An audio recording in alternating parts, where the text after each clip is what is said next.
The colors in here are unreal. Mm-hmm. It really is crazy that you're looking at a crystallized tree. Yeah. And with all the colors, and you can see the rings in the trees. It's amazing to be able to see that up close.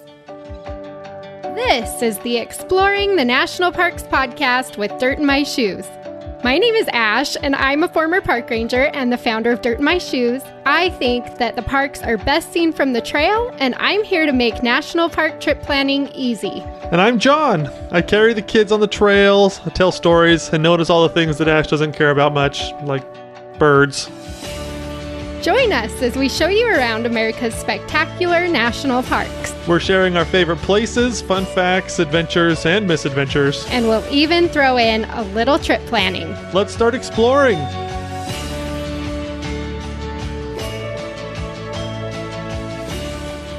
So we took a trip a little while ago, and this trip, I want to say it was like 10 days.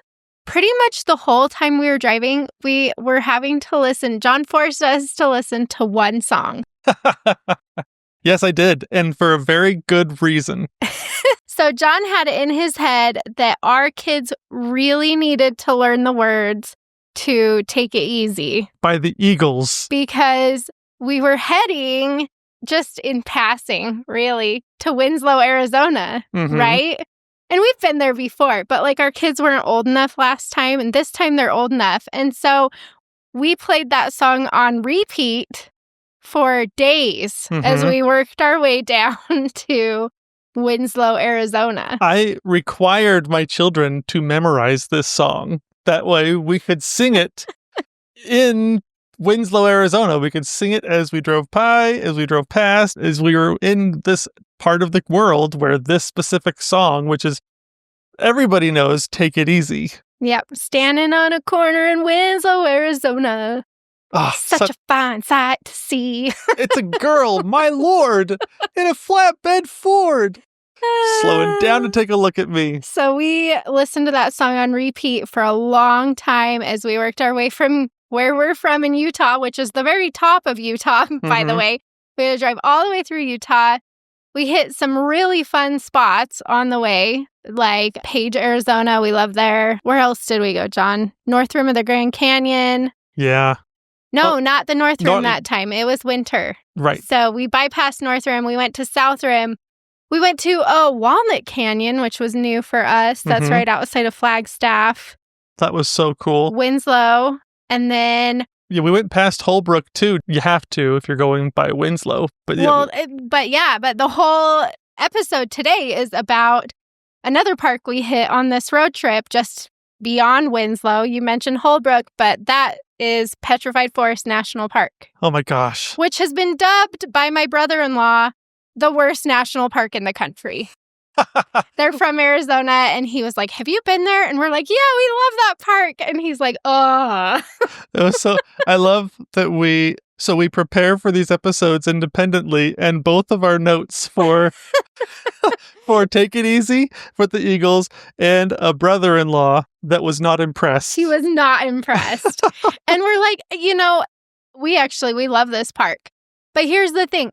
For a lot of people, it's like a drive-through park. You can drive the whole park in an hour. Oh, yeah.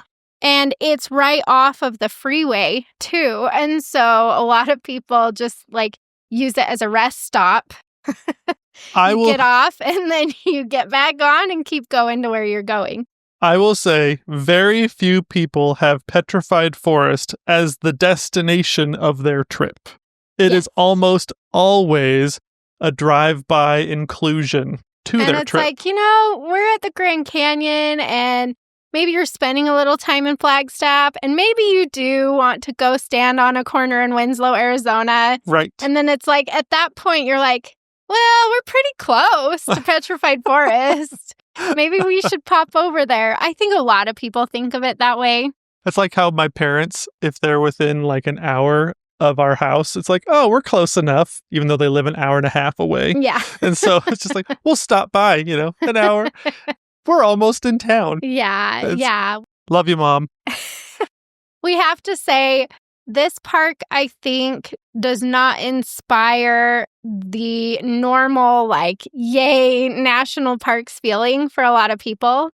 It is easy to not be impressed by Petrified Forest if you don't come with a little bit of an idea of what you're supposed to be looking at, except for the petrified wood. Right. And just that's why we do these episodes, right? Yes. We want you to dig deeper. We want you to know what makes this park so cool, what makes it worth visiting, what you need to pay attention to so that you have a better experience. Right. And we're at the point in this podcast, actually, where we've pretty much talked about all the bigger parks.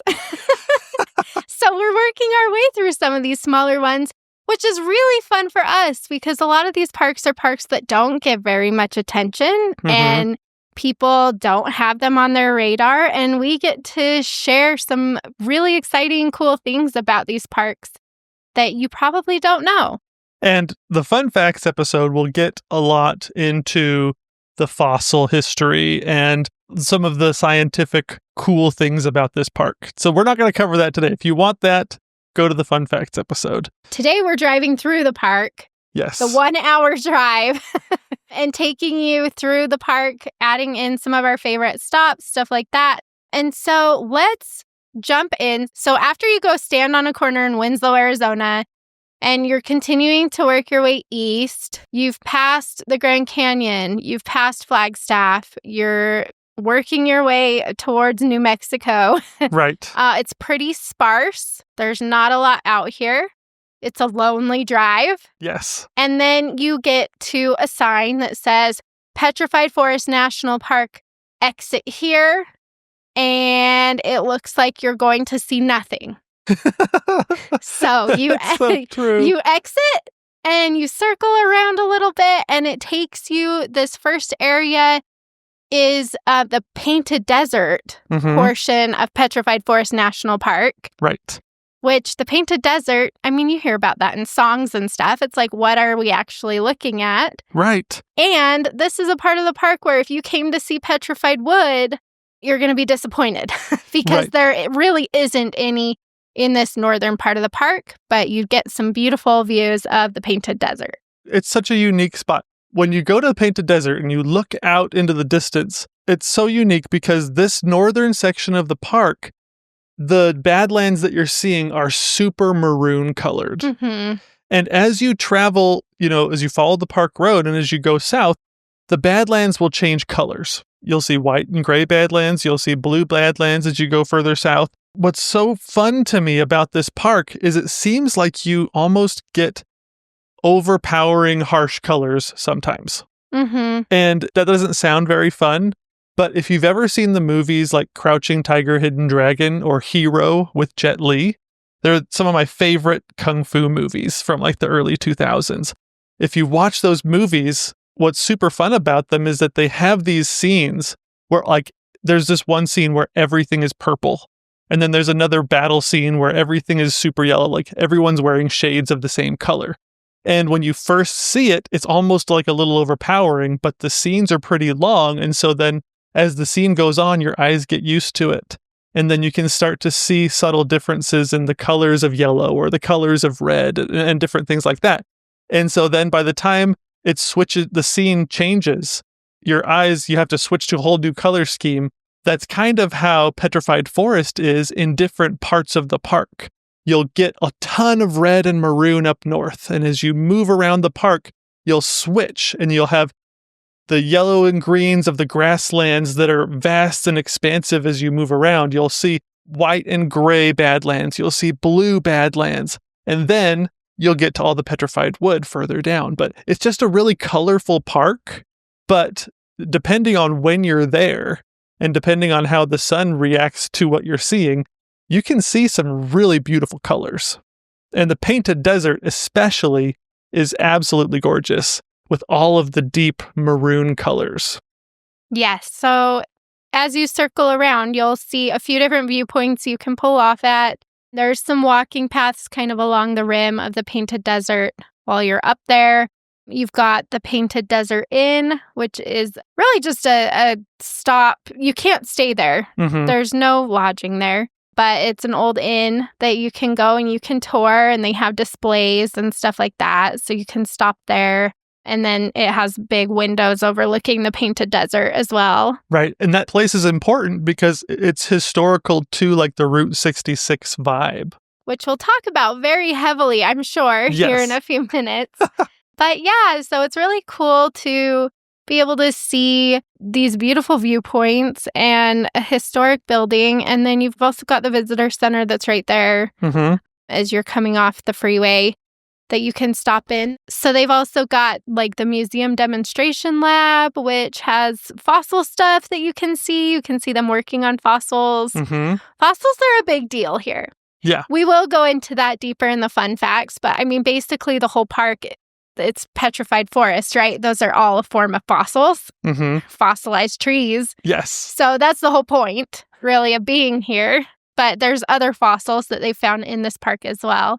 And so, yeah, you're just kind of driving around as you kind of loop off the freeway and you're driving through the Painted Desert area and you circle around. You've got some viewpoints that point kind of more out into the prairie type views that you get as you circle around. And then you hit what I think is one of the coolest spots in Petrified Forest, only because of its history. And that's the Route 66 pullout. Right. Oh my gosh. You're like circling back around and going down back towards the freeway. And you're actually going to go under the freeway right after this viewpoint and then keep going to see the actual petrified trees and stuff. But before you do that, you hit a pullout called Route 66. And there's a 1936 Studebaker it's falling apart. You know, it's old, but it marks the original path of Route 66. Right. And so, which went right through this park. Yeah. And so if you remember from the movie Cars, where they're basically describing to Lightning McQueen what happened to Radiator Springs, how come this town is kind of fallen apart? It's because people used to go on the windy Route 66 road, but then eventually they came through with the interstate and cut off a bunch of towns, right? And so when they did that, like the old Route 66 kind of fell out of use and disrepair, and they didn't use it anymore. We just went with the interstate.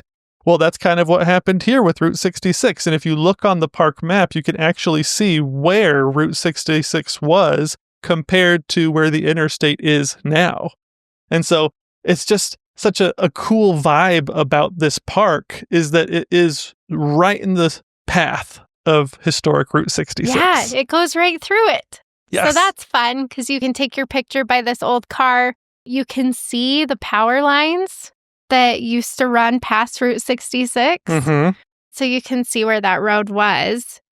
And we've extensively traveled the Southwest and through various Route 66 areas and stuff like that. But a lot of times when you're driving and you're kind of following the Route 66 route, you're still on a paved road. Right? You're still like, oh, this used to be it, but it's not anymore. Or this town was on Route 66, but now it's just a regular freeway that's going through and stuff like that. And I feel like it's hard to actually see where Route 66 was, where it hasn't been changed or paved over or whatever.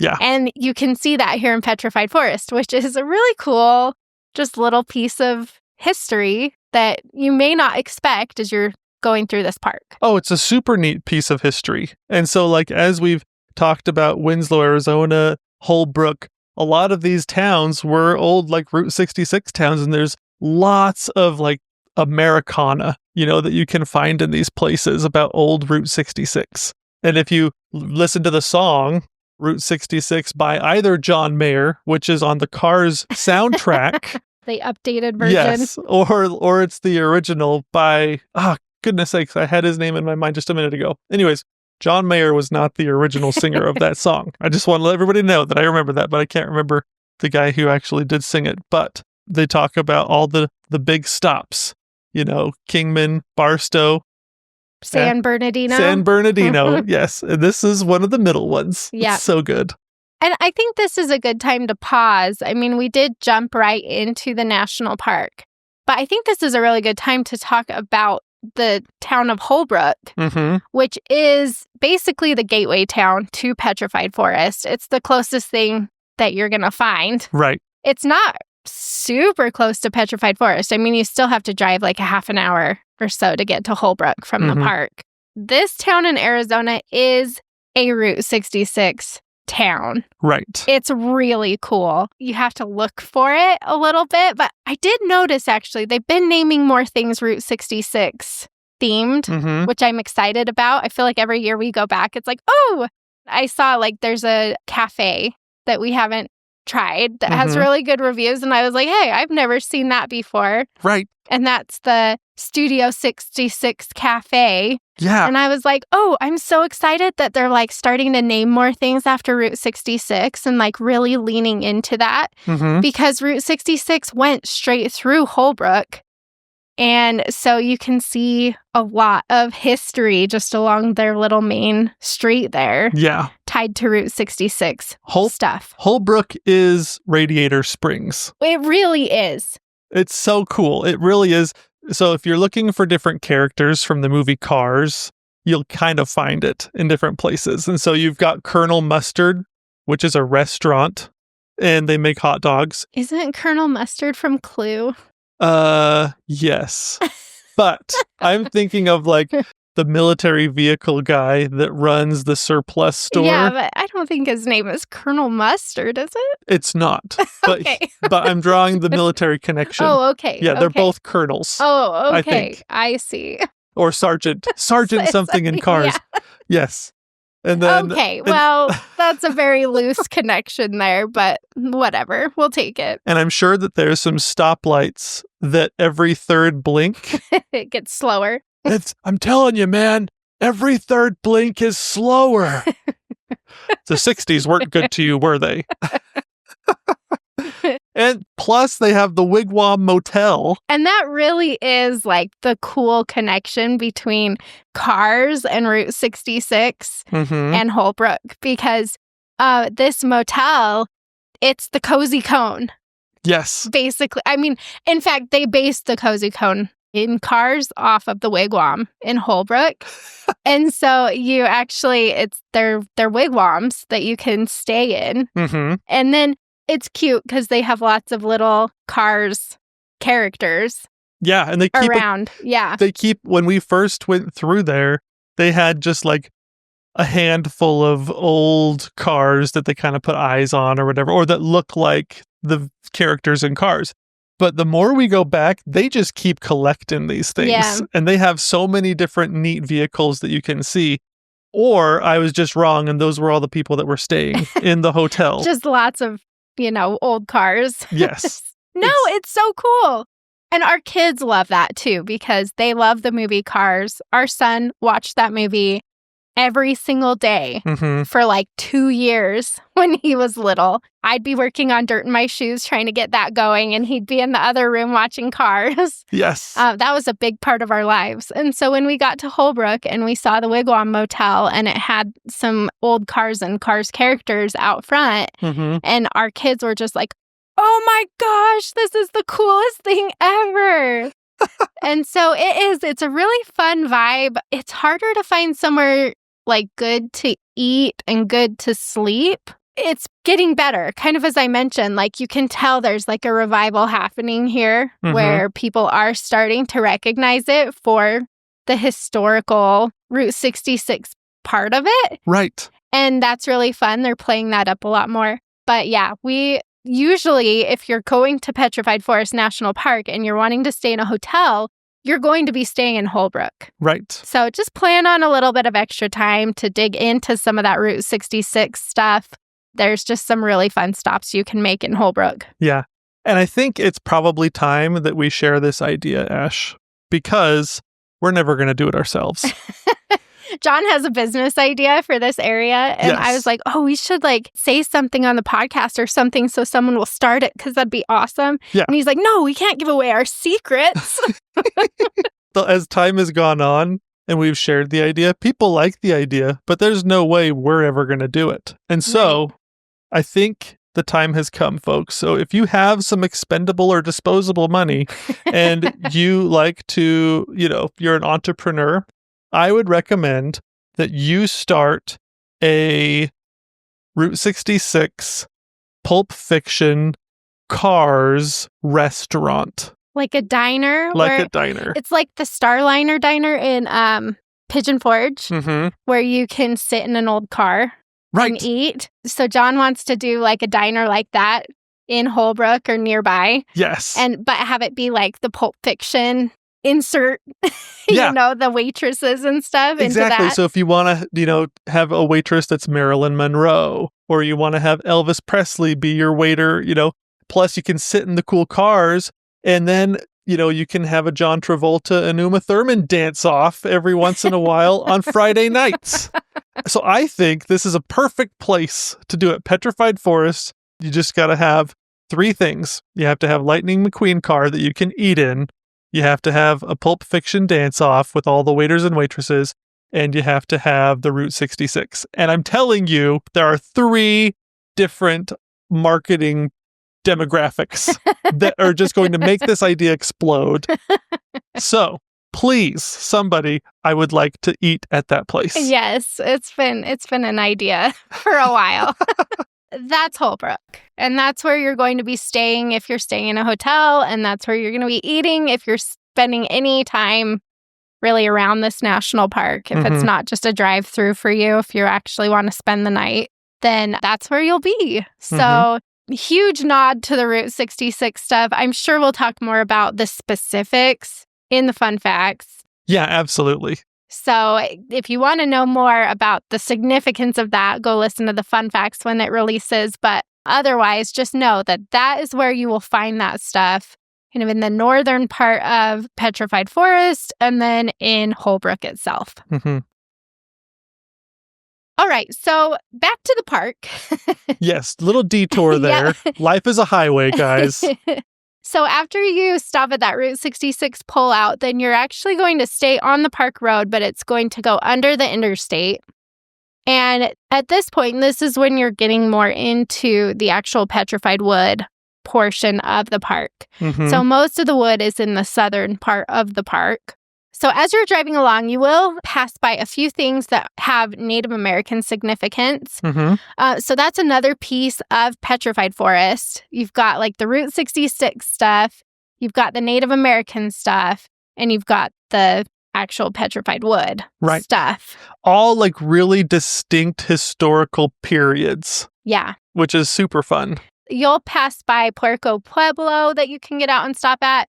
Newspaper Rock has a bunch of petroglyphs. So that's really cool if you want to stop there as you're working your way down.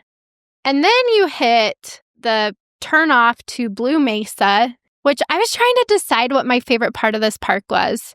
And I have to say, like, Blue Mesa is really high up there. It's so cool. It might be my favorite part of the park. It's busy. That's surprising. I know. It's busy. Everybody goes there. But the thing is, last time we were in this park, we went there at like golden hour. It was a couple hours before sunset. And there was hardly anybody there. We had it to ourselves. The lighting was so cool because what it is it's like Badlands formations, but they're blue. Yeah, exactly. Remember the color scheme I was talking about before? This area, you're just fully immersed in blue. It's so cool. Yeah, it's really neat. So you're walking down these Badlands and the Blue Mesa Trail takes you down these Badlands and they're just blue all around you. And then you get down to the bottom and then you have the petrified wood down there amongst all these blue Badlands. Yeah, it's so cool. And what this layer, and there's multiple layers, but a lot of what this is bentonite clay. And if you've traveled around the West at all, you'll see this layer all over the place. But it just kind of pops up here and there. And it's one of my favorite layers. You'll see it like in Capitol Reef. You'll see it here. You'll see it in many places, but you can recognize it because of its distinctive blue color. Yeah, it's like a blue-gray. Yeah.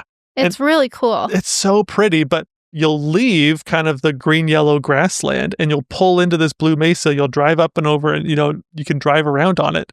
But going on the hike is my favorite part of the Blue Mesa area. For sure.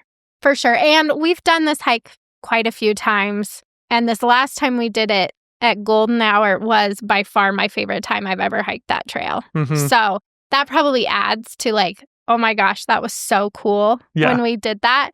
And it wasn't busy. And so, you know me, that makes a difference, a huge difference for me. Well, because this is a drive-by park, a lot of people don't get out and hike, even more so than in other places. Yeah. Where we're coming to, people will get out of the car and they'll do maybe one or two things. But a lot of this in-between stuff between the Painted Desert and the southern section with all of the petrified wood, a lot of this middle stuff just gets super overlooked. And so you can really find solitude in these areas. But I think one thing that you mentioned, being here around golden hour, it's actually a lot harder to do that than you would expect. It is. And we definitely need to mention why, because a lot of people don't know why. Yes. It's a weird park in this way. I'm going to preface it with this. So I've mentioned to people that I love the TV show Community. And one of my favorite/least favorite characters in the show, I think everybody's favorite/least favorite person on the show, like you kind of love to hate them, is Britta. And she's this girl, and she always likes to like slip into conversations that she lived in New York. And so she usually uses it as a way to like give her opinion a little bit more weight. If she has to say something, she's like, well, I lived in New York. And so, and so she'll say what she wanted to say. Well, this is my Britta moment because I lived in New York. And when I lived in New York. You did live in New York. That's cute. And so when I lived in New York, I thought to myself, oh, I'm going to live in the city that never sleeps. Well, the problem was I was living in Queens. And while parts of Manhattan might not sleep, Queens sleeps hard. And so it's like, if you want to find a burger at like 8:30 where I was living, it's like, good luck, man. People get home from work and they're like, I'm not going out. You could film like a post-apocalyptic movie in like the streets of Queens and not even have to worry about people getting in your shot because everybody's just sleeping. Petrified Forest is the Queens of the National Park Service. It sleeps hard. And because it sleeps hard, the National Park Service is just like, we've worked enough for the day. We're closing it down. That's not why. We're closing it down. That's not why. So they do. It's only open for certain hours. Yes. That's true. And like in the off season, it closes at like 6. 5 right now, actually. See? Yeah, it is. It's 5. So you cannot tell me that's like early bird special sleeping hard. It is, but okay, it's probably a little bit of both. It probably is because it's in the middle of nothing and people are like, let's just go home. I agree with you on that. The other part, though, they lock it up so that people can't come in and steal the petrified wood at night. So that's another reason. Probably the bigger reason, I would guess. But who knows? I've heard it both ways. And so they probably are. They're just like, nobody's going to come here tonight. Let's just go home. I know. They're like, looking at the traffic report on I-40. There's like 5 people on the highway. Let's just call it.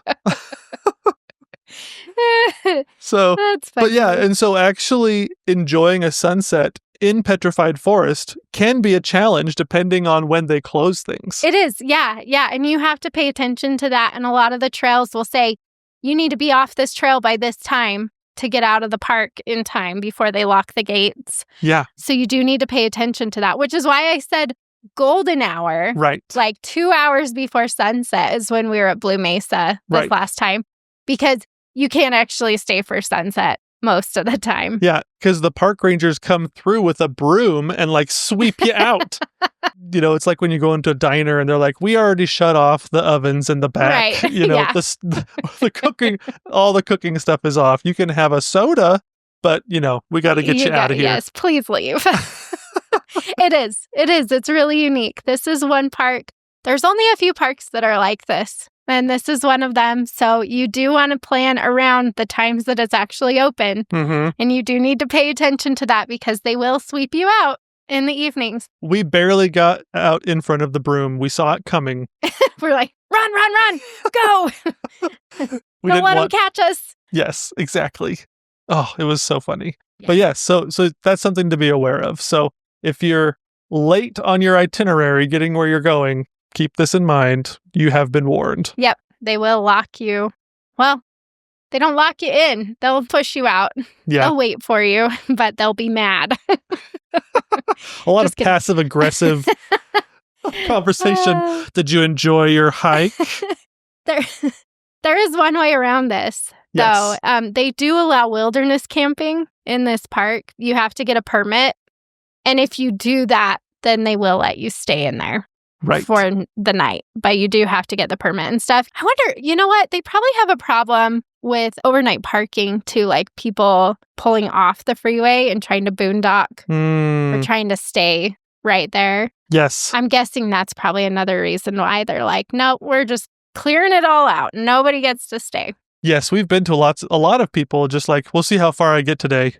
And then they'll just pull off. Pull off and stealth camp is what they call it in the van life world. Yes. We're stealth camping. It's like, no, we all know what you're doing. We all know that if you're in a van and you're parked in a parking lot and it's 9:00 at night, that you're not planning on shopping. Exactly. You're staying for the night. We know. Ash's dad, he's built out his Suburban it's a really very comfortable, like, camping Suburban for him right now. He's got this amazing setup where nobody can see him. He's totally incognito. Yep. He blocks all the windows with these things. And see, but with a Suburban, it's like, well, that could just be someone's regular vehicle. Right. That's what the van lifers think they're doing. We all think that it just looks like a regular vehicle. Mm-hmm. And we're like, no, we know what you're doing. Yes. So we can smell the eggs cooking from out here. We know you guys are making dinner. Anyway, funny. We lived on the road for a while, so we've got a lot of thoughts. Van life? That. Yeah. Okay, back to Blue Mesa. Right. Which I think we pretty much covered. Yes. There's a trail there that goes down. It's really cool. Make sure you do it. The rocks are blue, and they're really cool. So continuing further south, I can't pick a favorite down here.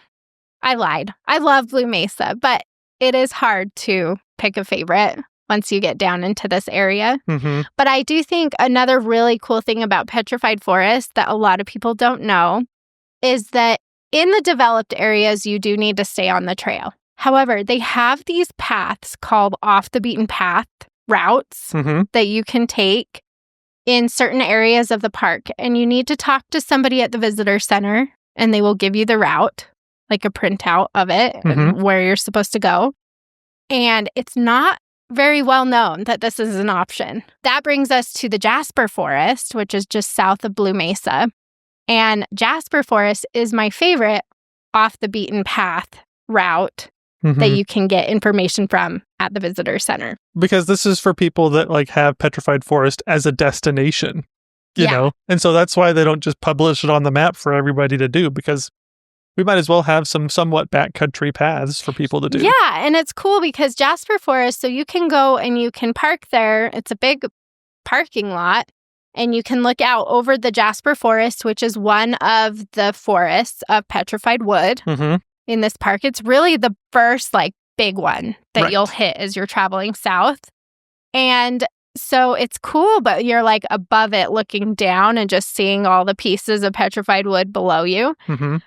But what's cool about this off the beaten path route that you can take, and again, you need to stop by the visitor center and get the printout so that it tells you where to go, because it's not marked and it's not really a trail and it's easy to get lost. So you do need to have the information with you.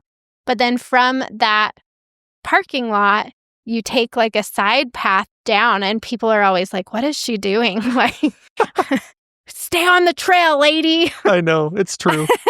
But you take this path down and it actually takes you below the overlook and you're really super close. You're walking right next to these big giant pieces of petrified wood. And you get to look at it really closely. You get to see all the colors. You get to enjoy the solitude because there's like nobody down there. And it's one of my favorite things to do in this park. It's so cool. One of the reasons why it's my favorite is because This one's your favorite? it said it's one of my favorites. No, you said one of the reasons it's your favorite. I would like a replay because it's not what I'm intending to say. Okay, it's not your favorite. It's not my favorite, but one of the reasons why it's one of my favorites. Okay, there we go. Because it's similar to like Dinosaur National Monument in that what's so cool about Dinosaur National Monument is you have all of these fossils in relief, basically. So you kind of see where the dinosaurs' bones were laying naturally. Mm-hmm. And in a lot of these petrified forest areas where you go through and see the wood, unfortunately, over the years, a lot of the smaller pieces have been kind of picked up and taken home to wherever people live, you know?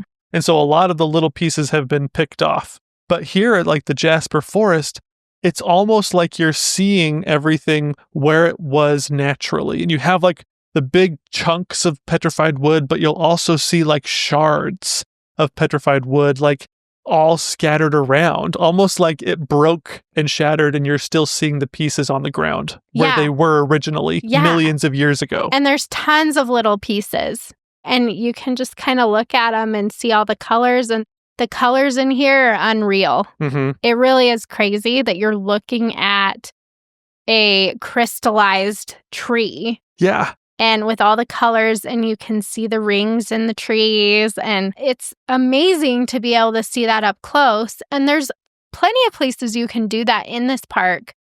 But for me, I love the off the beaten path route through the Jasper Forest because, like I said, it's like I'm out there seeing it for the first time, and I'm not surrounded by people. You can hear the quiet of the park. You can envision what you're looking at has been sitting there forever. You can really feel that. And so that's a really like cool little tidbit that a lot of people don't realize is that there are places in the park where you can follow an unmaintained trail. In Dirt in My Shoes speak, I usually call those secret hikes. Right. It's like it's a trail, but they're not really keeping it up and they're not advertising it and it's not showing up on the park map. You just have to be in the know. And so I add trails like that into my itineraries and stuff like that. But that's what makes it cool about here is that that's an option for you. It's a secret trail that a lot of people don't know about. And it feels really fun while you're on it. Yeah. And without getting too sciencey, like one of the reasons the petrified wood is so colorful, depending on where you are in the park, you'll see kind of subtle differences between the colors of the petrified wood. And so like in this area, the badlands are, and the soil and the minerals and sediments are kind of a different color than you were just a few minutes ago at Blue Mesa. And it's significantly different from when you were higher up at Painted Desert. And even then, even as you get lower, closer to the visitor center at the farthest south section, like the minerals in the ground are different and they translate into some different colors in all of these different kinds of petrified wood. And so the Jasper Forest versus, the Blue Forest versus the Crystal Forest, which is coming up, and some of these other ones, you can notice some subtle differences in the color, in the trunk, and in the shards of petrified rock that you're seeing. And it's so cool. And so seeing these subtle differences is really a neat experience. And so a great reason to go and see the Jasper Forest. Well, and another reason why you stop at the different forests instead of just going to one, saying, sweet, we saw it, and then leaving. Right. Because as you head further south on the park road, past Jasper Forest, then you hit Crystal Forest, which I think is one of the best forests for colors. That one is my favorite for the colors. Yeah. Because like I've even seen some trees that have like a really cobalt blue kind of a color in some it's not like the whole tree, like don't expect to see a whole cobalt blue, but you'll see like as you the look, layers. Yeah. It's so cool. It really is. So yeah, I think we're both in accord with that. Yes. The Crystal Forest for the colors Like, as you're walking around, you're like, I've never seen colors like that before in anything that I've seen. Yeah, it's awesome. And it's just a short little walk. I mean, that's what's nice about this park, too, is if you have young kids. In fact, this is one of the most dog-friendly Western national parks as well. You can take dogs on almost every developed trail in this park. Right. Which rarely happens out west. You can usually never take your dog anywhere in the Western parks. It's true. But this one allows you to because, first of all, like this petrified wood is basically indestructible. It's like on the scale, it's like diamond, you know? It's true. And so you don't have to really worry about like your kids climbing up on it and damaging it. Yeah, they don't mind if you're, getting close to the petrified wood and if you're knocking on it and if you're looking at it and stuff. It doesn't matter because it's actually really, really, really strong. Right. And then the other thing is you've just got like these nice little short paved paths through a lot of these forests so that you can see stuff. And so it makes it really nice if you have younger kids or people who don't like to hike or people in wheelchairs or people with dogs. There's a lot that you can do in each of these forests. So the Crystal Forest, you pull up, it's not a very long trail, but you get to walk around and see some really cool colors in the petrified wood. Exactly, which also leads us into some of the other forests and places that you can explore a lot of this petrified wood, because the Crystal Forest is my favorite for color, but my actual favorite is down by the visitor center. I knew you were going to say this. I know this one's your favorite. Yes. Long logs, right? Long logs. Okay, it's John so good. loves long logs. I do. And where I mentioned a second ago that the petrified wood, well, you said that it's basically indestructible and how the Park Service doesn't really mind if you like kind of climb up on the petrified wood a little bit. And that's not a big deal because it's so indestructible. Long logs is the perfect place to get up and take and like measure with your steps how long these trees are. Because the longest one that me and my boys found was 150 feet long. And so it's so cool. Yeah. Like most of these, like Crystal Forest, Jasper Forest, a lot of these other ones, even giant logs, you're only seeing chunks. You're not seeing things all put together. So the crazy thing about long logs and why it's worth, this one's a slightly longer trail to get back in here. And here's why it's worth doing it. Because at long logs, you are actually seeing like a whole tree. Right. And it's still broken up into chunks, but it's a whole tree. And so like you said, it's not just like a piece here and a piece there. You can see where the tree laid down, was covered in sediment, was fossilized, and then uncovered. And it's like still laying in the same spot. You're seeing this stuff so fresh. And you can tell when you're at long logs, you can tell how big the trees that were fossilized really were. Yeah. From thousands of years ago. I mean, it's crazy. It's like we know that there was a tree that was at least 150 feet tall. Yes. Because we saw it on the long logs trail, like intact. Yeah. It's so neat. And the reason why I say these are like fresh is because if you look at the other forests and you're walking around them, you'll see massive chunks here and there. But as the badlands erode and the sediments kind of move around and the whole landscape erodes, what happens is you'll have the logs will break up and they'll roll down a hill or they'll adjust and they won't even look like they're part of the same tree anymore. Yeah, and so, you can't tell which tree was which. Exactly, which is why I think long logs is so cool, because I really think that the top layer of sediment is just recently eroding to the point that we can see it, and it hasn't had the opportunity to break and roll and to move all over the place. This is fresh paleontology. This is fresh science happening right in front of your eyes, and it's just so cool that we get to be there and see it, touch it, walk on it, measure it, and kind of like put everything into perspective. And our kids would get really excited hiking along this trail and seeing all the long trees and trying to find the longest one. Dad, this one's so big. Let's measure it. Yeah. Or this one's longer, Dad. I think Look how big this one is. I know. It's so much fun. And I'm pretty sure I found the longest. So if you can find one that's longer than 150 feet, message me with a GPS coordinate because I want to see it. We've been to Long Logs so many times. I feel know. like there's no way we haven't seen the That's probably true. longest one that you can see from the tree. Unless there's fresher trees There's another tree that just emerged. Got uncovered a little bit. So that's awesome. But yes, Long Logs is amazing, but that's not to like dissuade you from going to Giant Logs either. Because Giant Logs, what's super cool about that is you get these massive, like the bases of the tree trunks. You can see the circumference of the tree. Mm-hmm. Like at Long Logs, they're smaller trees, but they're tall. Right. But then you just keep driving a little further south. You'll get to the Rainbow Forest Museum and the visitor center right there.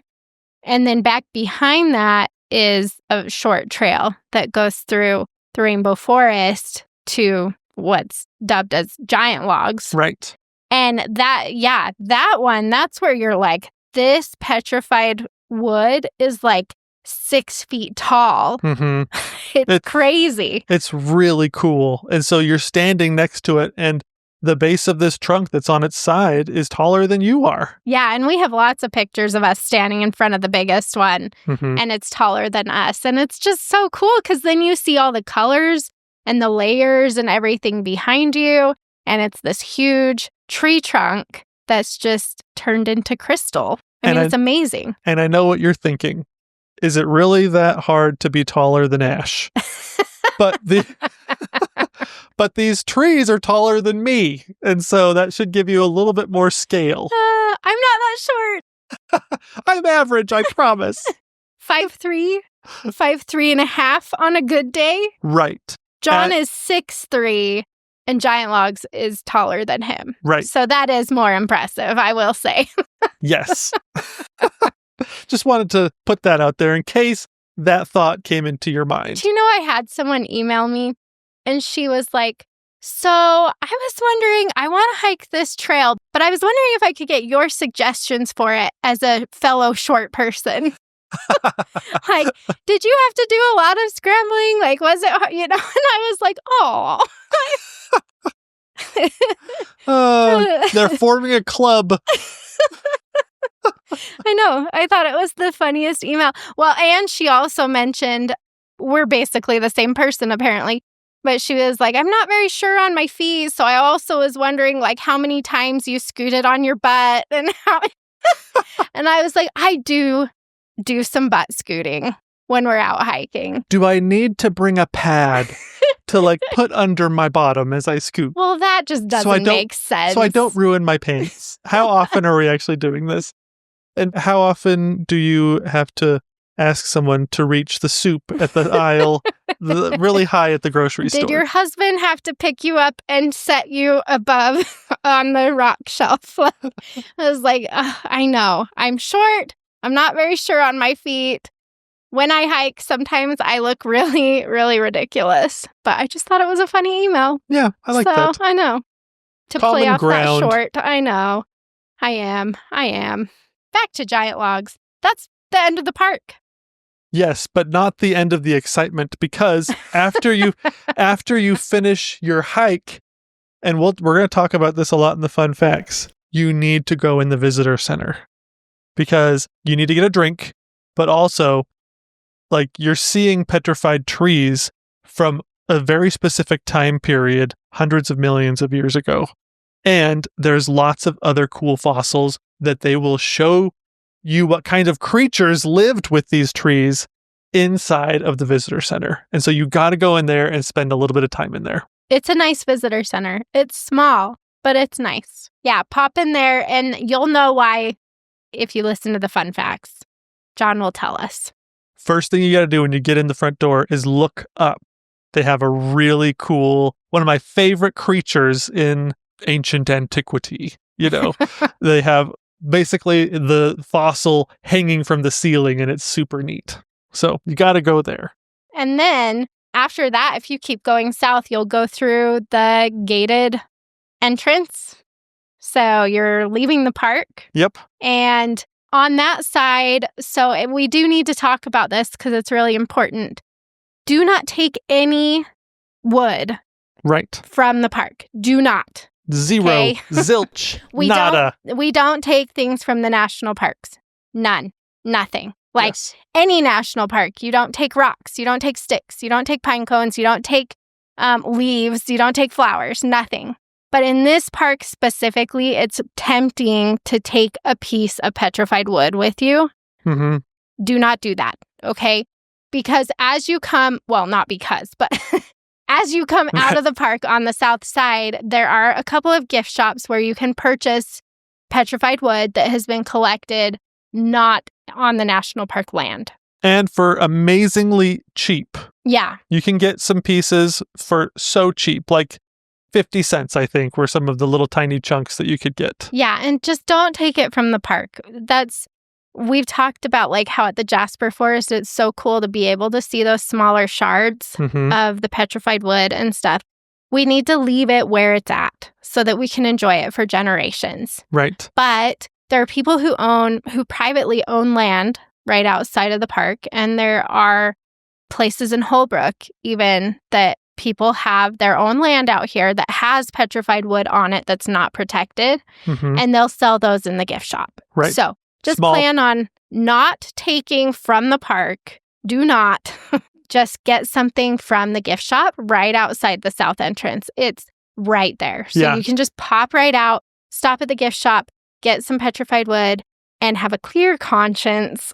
Yeah. Well, you can also join the millions and millions of visitors who have come and not taken things because they've shown pictures like, it's like that Luke Bryan song, I Believe Most People Are Good, where they showed some pictures of some specific forest areas, some petrified forest areas, and like what they looked like 75 years ago to what they look like compared to today. And honestly, they look almost the same. Which is so great. I believe most people are good, and, most mamas ought to qualify for sainthood. Exactly. And so thank you, Luke Bryan. Thank you, people. Thank you, Petrified Forest. But those gift shops, you can get like little tiny shards for super duper cheap. You can get some polished ones that just really enhance all of the design of the wood. You can even get like coffee tables of petrified wood. Yeah, that's pretty cool. Which They're is worth walking through at least, even if you don't want a piece. To take home with you. It's pretty cool to see all the different colors of the polished wood. The other thing is, what's funny about these gift shops right outside the park is we've camped at these gift shops. You can camp for free in the parking lot of one of them. And then the other one used to be free, but now they have electric hookups. And if you want the hookup, then it's $25 a night. That's awesome. I know. Which just adds to my theory that this spot in particular would probably be a good place for that restaurant we were talking about earlier. Yeah, John wants it by those gift shops and those campgrounds. Yes. But anyway, you can camp for free down there, which is kind of fun. Unique experience. We've done it several times. Let me tell you, some of the windiest nights of my whole existence have been parking and sleeping in our trailer while Ash was sleeping. I was just laying with my eyes wide open as our trailer rocked back and forth as a tornado ripped right through our trailer park. John's scared of wind. I hate wind so much. He says he hates it, but he's actually scared of it. Yes. But one of the reasons why I think Petrified Forest has such a special place in my heart is because we spent way more time here than anybody else ever. Yeah. Because we camped here, and like, when you live full time in your trailer, you have to take a break from traveling every once in a while to do errands. Like, you have to get an oil change for your truck, which we did in Holbrook. You have to do your laundry. You have to go grocery shopping. And so we spent a few days at Petrified Forest exploring, but also just like in this boondocking campground right next to these gift shops, laying asleep at night because of the wind.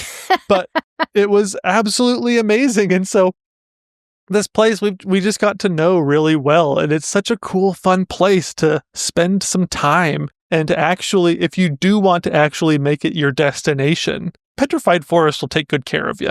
Yeah. And the Route 66 vibe and the towns and all the different like backcountry hikes that you can do, like Jasper Forest that we talked about. You can have some really interesting experiences here.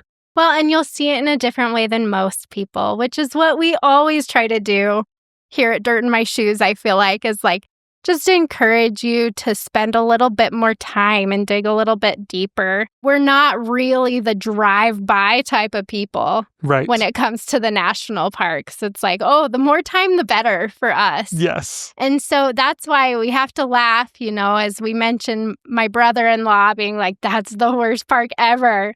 They drove by. Yeah. We stayed for like 5 days in a place where people spend like an hour and a half. We did. And because of that, we do have such a deep appreciation for this park. Mm-hmm. And it's a park that we do return to, which I think also surprises a lot of people. Mm-hmm. But it's like if we're in the Southwest and if we're in the Flagstaff area or we're going to the Grand Canyon and it's like, ooh, we get to stop at Petrified Forest for a day or two, Oh, which is so funny to say, I think, for most people, like if they're not impressed by it or something like that. It's like, you'll be impressed by it if you do it right. Yes. That's our point. Yes. You shouldn't get there and be like, meh. If you've done your research, if you know the fun facts that makes it so cool, mm-hmm. if you're just prepared to dig into the fossil part of it and the Native American part of it and the Route 66 part of it, you're going to love it. And it's worth the time. It definitely is worth the time. But I do still think that there is 2 major draws, I think, to this area for me. And one is the Route 66. I think Route 66 brings a lot of people to this area. And the other is the Petrified Wood. And so I guess I like how you say that as an afterthought. The other is the Petrified Wood. Well, like we talked about before, I think a lot of people are on their way out to California for Disney or Grand Canyon.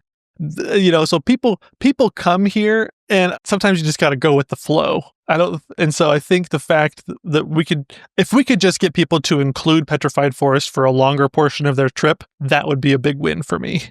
Mm-hmm. And so for me, I guess my question is, what brought you here? Route 66 or the Petrified Wood? So your task for today is go to our Instagram page or the Facebook page, and there will be a post there, and we would like your input. What are you more excited about when you go to Petrified Forest? Is it the Route 66 experience, or is it the Petrified Wood? And if you're enjoying this podcast, please go on and leave us a 5-star review. Leave us a little message as well. We read through all of those. We're so grateful for you guys. We love being able to connect with you this way. And we hope that you get some dirt in your shoes in Petrified Forest National Park.